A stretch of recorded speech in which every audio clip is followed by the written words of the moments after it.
So, ayan na ang ating chicken na apretada. So, yummy, yummy. Wala akong nilagay na water dyan. Tubig lang niya yan. So, yummy, yummy.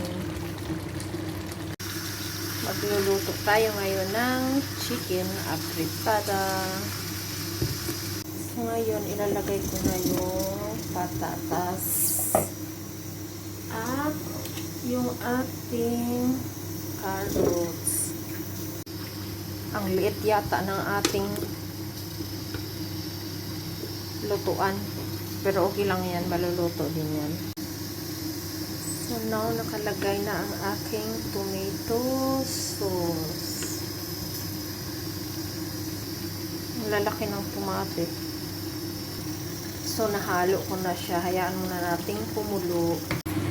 So, nilagyan ko na ng brown sugar para mag-balance ang lasa ng alat tsaka asim. Yan ang secret sa aking apretada. So, ang sarap guys. Nagmamantika na siya, oh. Yung mantika niya, parang ano yan ng carrots.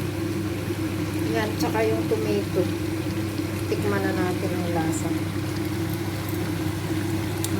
Sarap.